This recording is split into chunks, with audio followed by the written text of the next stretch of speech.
বাবু, চলো না রোম্যান্স করি। দেখ মিথিলা, তোকে বলেছি না এগুলো বলবি না। কেন, তুই কি আমাকে ভালোবাসিস না? তাহলে আদর করতে পারবি না আমাকে? তোকে আমি আগেই বলে দিয়েছি এগুলো আমার দ্বারা সম্ভব না, কারণ তুই আমার চাচাতো বোন। এখন তো কতই হচ্ছে। তাহলে তুই আমাকে কেন ভালোবাসতে পারবি না? কেন আদর করতে পারবি না বল? তোর চিন্তা ভাবনা এতটা বাজে হলো কবে থেকে? আমি তো ভাবতে পারতেছি না। তুই আমাকে যা ভাবার ভাবতে পারিস। তুই তো জানিস আমি তোর জন্য কতটা পাগল, তোর প্রতি কতটা দুর্বল। তাহলে তুই আমাকে বারবার কেন এভাবে দূরে সরিয়ে দিস? একটু তো কাছে আসতে পারিস, তাই না? কি সমস্যা বলতো? তুই সব সময় এরকম ভাবে আমাকে নিজের মায়ের আটকানোর চেষ্টা করিস কেন? আর বারবার উল্টাপাল্টা কথা বলতে থাকিস কেন? কি হয়েছে সত্যি করে বলতো? তুই কি বলিস? আমি তোকে মায়া আটকানোর চেষ্টা করব কেন? আমি তোকে ভালোবাসি, আর তুই খুব ভালো করে জানিস আমরা দুজন দুজনকে কতটা ভালোভাবে চিনি জানি। তাছাড়া তোকে আমি ভালো না বাসলে কাকে বাসবো বল? আমি খুব ভালো করে জানি তুই আমাকে মায়ায় আটকানোর চেষ্টা করিস, আর তুই আমাকে ভালোবাসিস না। এটা তোর আবেগ। আর দুজন দুজনকে চিনি জানি, এটা ছোটবেলা থেকে, কারণ আমরা সমবয়সী। আর তাছাড়া দুজন একসাথে বড় হয়েছি। আর তাহলে তুই আমাকে নিয়ে এসব চিন্তাভাবনা করিস কেন?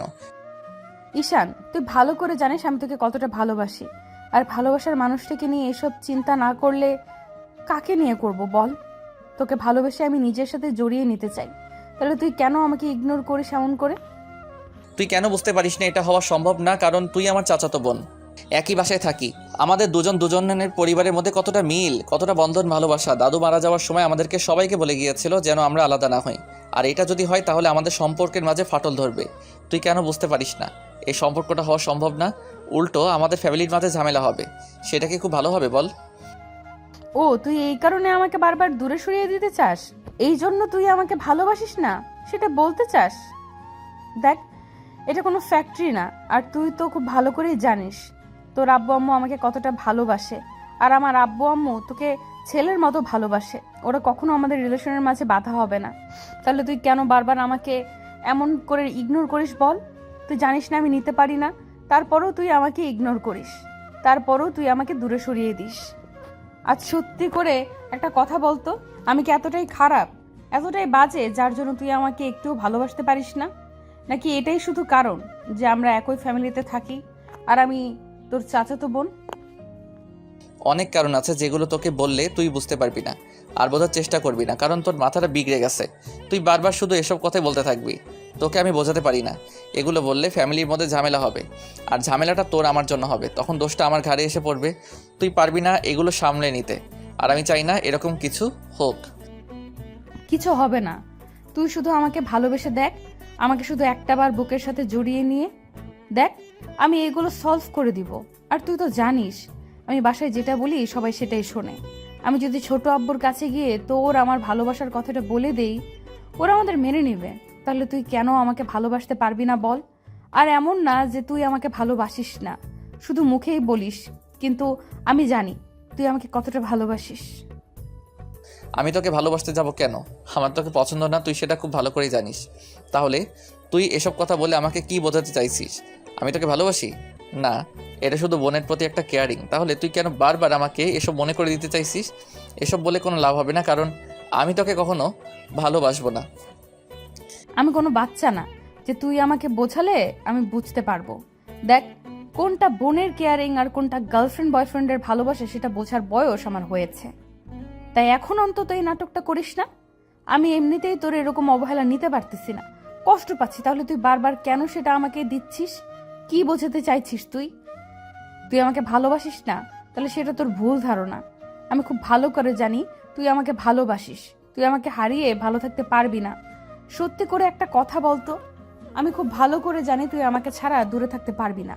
তোর পক্ষে সম্ভব না আমাকে ছাড়া ভালো থাকা। তাহলে কেন এরকম পাগলামি করছিস বল? এসব ভুল ধারণা। আমি তোকে ভালোবাসি না। আর যদি বেঁচেও থাকি না, তাহলে সেটা বোন হিসেবে। তাহলে তুই কেন এরকম পাগলামি করিস? পাগলামিটা বন্ধ কর। আর এসব যদি বাসায় জানাজানি হয়ে যায় তাহলে কিন্তু অনেক ঝামেলা হয়ে যাবে। তখন কিন্তু আমাদের দুজনকে আলাদা করবেই, আর এই বাসাটাও আলাদা হয়ে যাবে। তুই কি সেটা চাস আমাদের দুই পরিবার আলাদা হয়ে যাক? ও, তার মানে তুই এটাই ভেবে আমাকে দূরে সরিয়ে দিয়েছিস? দেখ, এরকম কিচ্ছু হবে না, কেউ আলাদা হবে না। আর আমাদের জন্য কেউ কষ্টও পাবে না। আর পরিবার আলাদা হওয়া তো দূরে থাক, আমাদের সম্পর্কটা আরো অটুট হবে যখন জানতে পারবে তুই আমি দুইজন দুইজনকে ভালোবাসি, দুজন বিয়ে করতে চাই, অনেক হ্যাপি থাকবো। তখন ওরা খুশি হয়ে আমাদের বিয়েটা দিবে। তার উপর আমরা অনেক হ্যাপি থাকবো। একই ফ্যামিলিতে থাকলে কতটা ভালো হবে বলতো? এই ধারণা ভুল, তেমনটা কখনো হবে না। বড় আব্বু আর বড় আম্মু কখনো মেনে নিবে না। তারপর আমার আব্বু আম্মু অনেক রেগে যাবে, সম্পর্কে ফাটল ধরবে।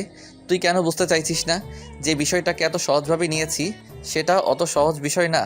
তোর কাছে সহজ মনে হলেও আমার কাছে অনেক কঠিন লাগতেছে। তুই সব সময় সবকিছু নেগেটিভ ভাবে ভাবিস, সব সময় পজিটিভ থাকার চেষ্টা করিস না, সব সময় উল্টাপাল্টা ভাবিস বলে তোর কাছে সবটা কঠিন লাগে।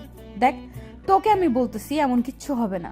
তুই একটা বার শুধু আমাকে ভালোবেসে দেখ, সব ঠিক হয়ে যাবে। তারপরও তুই কেন বোঝার চেষ্টা করতেছিস না? আমি তোকে ভালোবাসি, আমি বারবার তোকে কাছে টেনে নিয়ে আমার স্পর্শ দিয়ে আমার ভালোবাসাটা বোঝানোর চেষ্টা করছি, কিন্তু তুই সেটা বুঝতেই পারছিস না। কি এমন অন্যায় করেছি আমি বল? তোর চাচাতো বোন, এই জন্য তুই আমাকে দূরে সরিয়ে দিতে চাইছিস? দেখ, এগুলো করে কোনো লাভ হবে না। আমি তোকে অনেক ভালোবাসি, তাহলে তুই আমাকে কেন ভালোবাসতে পারবি না? আমার মধ্যে কি এমন নেই বল? তোর মধ্যে সবই আছে, কিন্তু তার মধ্যে কমন সেন্স নেই। এই সম্পর্কটা হলে কেউ ভালো থাকবে না, সবাই আমাদের শুধু ভুল বুঝবে। তখন কি হবে বলতো? আমি হয়তো আজকে তোকে ভালোবাসি না, কিন্তু পরে তো তোকে ঠিকই ভালোবাসবো। তখন আমাদের পালিয়ে যাওয়া ছাড়া কোনো উপায় থাকবে না। পালিয়ে যাওয়ার হলে যাব, তারপর বিয়ে করে নিব। তখন আমাদের একটা বেবি আসলে দেখবি সবাই আমাদের মেনে নেবে। তুই সবসময় এত নেগেটিভ চিন্তা করিস কেন? এমন কিছু হবে না বললাম তো। আর তাছাড়া তুই আমাকে এখন ভালোবাসিস না মানে? এখনো অনেক বেশি ভালোবাসিস, কিন্তু এই সামান্য কারণে তুই আমাকে দূরে সরিয়ে দিতে চাইছিস। আমি এত কিছু জানি না। তুই আমাকে ভালোবাসিস, তুই আমাকে বিয়ে করে নিবি। তুই 1 সপ্তাহের মধ্যে আমাকে ডিসিশন জানাবি।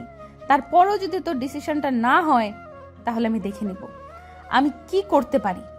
আর তুই খুব ভালো করে জানিস আমার রাগ জেদ কতটা। তারপর যদি উল্টাপাল্টা কিছু একটা করে ফেলি না, তার জন্য একমাত্র দায়ী থাকবি তুই। সিনথিয়া, আমি তোকে বোঝাতে পারছি না এ সম্পর্ক কখনো হবে না। তারপরও তুই কেন এরকম পাগলামি করছিস বলতো? তোকে কি করলে তুই বুঝতে পারবি যে এগুলো হওয়ার সম্ভাবনা? তারপরে তুই খালি এরকম পাগলামি করতে থাকিস। কি সমস্যা কি তোর বলতো? কোনো সমস্যা নেই। আর যেটুকু আছে তাই তুই যখন থেকে আমাকে ভালোবাসতে শুরু করবি, আদর করতে শুরু করবি, তখন থেকে দেখবি সবটা ঠিক হবে। সবটা ঠিক হয়ে গেছে। তাহলে কেন আমাকে এমন করে দূরে সরিয়ে দিতে চাইছিস বল? তোকে আমি বলতেছি যে আমি তোকে ভালোবাসি, বিয়ে করতে চাই। আর তুই আমাকে আদর করলে দেখবি আমাদের একটা বেবি চলে আসবে। তারপর দেখবি সবটা ঠিক হয়ে যাবে। তাহলে তুই আমার সাথে কেন করতে পারবি না? একটু কাছে আয় না সোনা। সিনথিয়া কথাটা বলে ঈশানের কাছে আসার চেষ্টা করলে ঈশান চলে যেতে গেল। তখনই সিনথিয়া ঈশানের একটা হাত ধরে নিজের দিকে ঘুরে তার অনেকটা কাছে চলে আসলো। তারপর ঈশান ছোটার চেষ্টা করলে সিনথিয়া ওর শার্টের কলার আঁকড়ে ধরে ওদের 4 ঠোঁট এক করে দিল। ঈশান হতবম্ব হয়ে গেল। সিনথিয়া পাগলের মতো ওর ঠোঁট জোড়া চুষতে লাগলো। একটা সময় ঈশান নিজেকে ছাড়ানোর চেষ্টা করে সিনথিয়াকে ধাক্কা দেবে, আর তখনই বাসার সবাই এসে ওদের সামনে দাঁড়ালো। তখন ঈশান সবাইকে দেখে ভয় পেয়ে গেল। তারপরে ঈশানকে ছাড়ছিল না। তখন ঈশানের আব্বু একটা চিৎকার দিয়ে দৌড়ে ওদের কাছে চলে আসলো।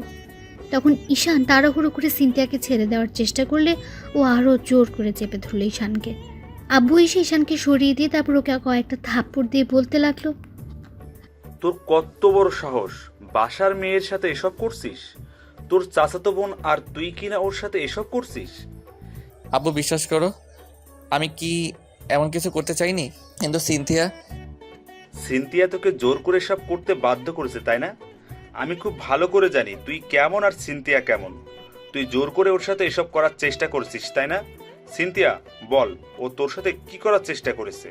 আজকে দেখ হারামিটার আমি কি করি। ওর হাব ভাব মোটেও ভালো ঠেকছিল না আমার কয়দিন যাবত, আর আজকে আমি ওকে হাতে নাতে ধরেছি। ওর সাহস কি করে হয় তোর সাথে এসব করার? ও তোর চাচাতো বোন, আর তুই কিনা ওর সাথে এসব ভাবতে অবাক লাগছে। তুই এত বাজে হলি কবে থেকে? আব্বু, বিশ্বাস করে এমন কিছু হয়নি। সিনথিয়া, তুই আব্বুকে বলিস না কেন? আমি এই জন্য বারবার বলেছিলাম আমি সম্পর্কে জড়াতে পারবো না। তারপর তুই আমাকে জোর করেছিস এসব করার জন্য। এখন দেখ, সবাই আমাকে ভুল বুঝছে। তোকে আমি কি করলে বোঝাতে পারবো যে এগুলো করলে সবাই আমাকে ভুল বুঝবে? আর তুই কিনা সেটাই করলি। দেখ এখন আমাকে সবাই ভুল বুঝছে, এটাই তো চেয়েছিলি তুই, তাই না? একদম চুপ, ওকে একটুও শাসাবি না। আমি খুব ভালো করেই বুঝতে পারছি তুই যে অসুখ করে ওর সাথে এসব করার চেষ্টা করেছিস। সিনথিয়া, তুই বল কি হয়েছে? আজকে ওকে আমি মেরেই ফেলবো। ওর সাহস কি করে হয় নিজের চাচাতো বোনের সাথে এসব করার? এসব বাইরে জানাজানি হয়ে গেলে কি একটা কেলেঙ্কারি হবে। আব্বু ঈশানকে এলো পাথারি মারতে শুরু করলে এর মাঝে সিনথিয়া কিছু বলতে যাবে তার আগে ঈশানের আব্বুকে থামিয়ে দিল। এবার সিনথিয়ার আব্বু আম্মু বুঝতে পারলো বিষয় তো কিছু একটা হয়েছে, কারণ সিনথিয়াও হাব ভাব কিছুদিন যাবৎ বুঝতে পারছিল যে কিছু তো গন্ডগোল একটা পাকাবে। এবার সিনথিয়ার আব্বু এসে ঈশানের আব্বুকে আটকে দিয়ে বলতে লাগলো, ভাই তুই থাম, দেখ আমি ওকে জিজ্ঞেস করছি কি হয়েছে। ঈশান কি হয়েছে আমাকে বল। আর সিনথিয়া, তুই কি করেছিস ওর সাথে? নাকি ও তোকে জোর করেছে? আজকে আমাকে বলবি। যদি না বলতে পারিস তাহলে কিন্তু আমার থেকে খারাপ আর কেউ হবে না। বড় আব্বু বিশ্বাস করো, আমি এমন কিছু করিনি। তোমার মেয়ে উল্টো আমার সাথে এসব করার জন্য জোর করেছে। ও নাকি আমাকে ভালোবাসে। আমি ওকে বারবার বলেছিলাম এই সম্পর্ক হওয়া সম্ভব না, তাতে আমাদের পরিবারের সম্পর্কটা নষ্ট হয়ে যাবে, কিন্তু তোমার মেয়ে আমার কথা শুনবে না। বারবার শুধু আমাকে এসব করার জন্য জোর করছিল। তারপর যখন আমি চলে যাচ্ছিলাম তখনও জোর করে। ঈশান কথাগুলো শেষ করতে পারল না, তার আগে আব্বু ঠাস করে ওর গালে একটা থাপ্পড় মেরে দিল। তারপর আবারও থাপ্পড় মারার জন্য হাত উঠালে সিনথিয়া এসে আব্বুর হাতটা ধরে ফেললো আর বলতে লাগলো, ছোট আব্বু প্লিজ তুমি ওকে মেরো না। দেখো ওর কোনো দোষ নেই, সব দোষ আমার। আমি ওকে ভালোবাসি, যার জন্য ওকে বারবার কাছে টেনে নিতাম। আর আজকে ওকে ভালোবাসার কথাগুলো বলেছি, ওকে বাজে অনেক প্রস্তাব দিয়েছি, সবটাই করার জন্য বলেছি। কিন্তু তোমার ছেলে আমাকে ভালোবাসে না, শুধু বলেছে আমাদের পরিবারের সম্মানটা নষ্ট হয়ে যাবে, আমাদের দীর্ঘদিনের পরিবারে ফাটল ধরে যাবে। ওই জন্য আমাকে বারবার দূরে সরিয়ে দিয়েছিল। কিন্তু এর মাঝে যে তোমরা এসে এরকমভাবে ভুল বুঝবে আমি সেটা বুঝতে পারিনি। প্লিজ তুমি ওকে মেরো না, সব দোষ আমার। তোমরা দরকার হলে আমাকে মেরে ফেলো, তারপর ওকে কোনো শাস্তি দিও না। আমি ওকে ভালোবাসি, থাকতে পারবো না ওকে ছাড়া। প্লিজ তোমরা ওকে কিচ্ছু বলো না। সিনথিয়া আর ঈশান দুজনে কান্না করছে। আব্বু মার থামিয়ে দিল। এবার ঈশান কান্না করতে করতে আব্বুর পায়ের কাছে বসে পড়লো আর সিনথিয়া ওর আব্বু আম্মুকে বারবার বলতে লাগলো, আব্বু আম্মু ঈশানকে অনেক ভালোবাসি। আব্বু আম্মু আমি ঈশানকে অনেক ভালোবাসি, ওকে ছাড়া থাকতে পারবো না। ও আমাকে বোঝার চেষ্টা করে না। ওকে আমি যতবার বোঝানোর চেষ্টা করছি আমি ওকে ভালোবাসি, কিন্তু ও আমার কথাই বুঝতে পারছে না। প্লিজ তোমরা বলো না ওকে আমার সাথে বিয়ে দিবে। আমি না ওকে ছাড়া থাকতে পারবো না। ওকে ছোটবেলা থেকে ভালোবাসি, কিন্তু সেটা বুঝতে পারছিলাম না। ও আমাকে ভালোবাসি, কিন্তু তোমাদের কথা ভেবে, আমাদের সম্মানের কথা ভেবে, পরিবারের সম্পর্ক নষ্ট হবে ভেবেও আমাকে ভালোবাসে সেটা প্রকাশ করবে না। দেখো আমাকে অন্য কোথাও বিয়ে দিলে না ও ভালো থাকতে পারবে না, আমি ভালো থাকতে পারবো না। আর আমাদের কষ্ট দেখে তোমরা কি ভালো থাকতে পারবে বলো? প্লিজ আমাদের এভাবে আলাদা করে দিও না। ঈশানের আব্বু বেশ কিছুক্ষণ চুপ করে রইল। তখন সিনথিয়ার আব্বু এগিয়ে এসে ঈশানকে উঠিয়ে তারপর ওর মুখের পাশে হাত রেখে বলতে লাগলো, ভালো রাখতে পারবি আমার মেয়েটাকে? সব সময় সুখে রাখতে পারবি তো? কখনো কষ্ট দিবি না তো আমার মেয়েটাকে? আব্বু তুমি কি বলতেছো এগুলো? দেখো আব্বু কখনো এগুলো মেনে নিবে না। তুই হয়তো আমাকে কষ্ট না দেওয়ার জন্য এমনটা বলতেছো। দেখো এই সম্পর্ক হয় না, আমি খুব ভালো করে জানি। আমি তোর আব্বুর বড় না? আমি যেটা বলবো সেটাই হবে। তোর আব্বু তো সম্মানের কথা ভেবে এমনটা করেছে, কিন্তু তোরা দুজন দুজনকে ভালোবাসিস, সেটাই অনেক। তাই আমি বলতেছি এ সম্পর্ক হবে। আর আমি বিয়েটা এখানেই ফাইনাল করব। তুই বল এখন তুই ওকে ভালোবাসিস কিনা, বিয়ে করতে পারবি কিনা? যদি সুখে রাখতে পারিস তাহলে বল, আমরা তোদের বিয়ে দিব। হ্যাঁ বাসি, কিন্তু তোমাদের ভয় আমি বলতে পারছিলাম না। আর আমি এমন কিছু করিনি, জানো তো। আমার তোর ওপর সেটুকু বিশ্বাস আছে। আমার মেয়েটাকে যতটুকু বিশ্বাস না করি তার থেকে দ্বিগুণ বিশ্বাস আমি তোকে করি। আব্বুর কথাতে সিনথিয়া দৌড়ে এসে ঈশানকে জড়িয়ে ধরলো। তখন ঈশান সিনথিয়ার আব্বুর দিকে তাকাতে আব্বু ইশারে ওকে শান্ত করতে বলল। তখন ঈশান ওকে আলতো করে জড়িয়ে ধরলো। তো ভালো থাক ভালোবাসা।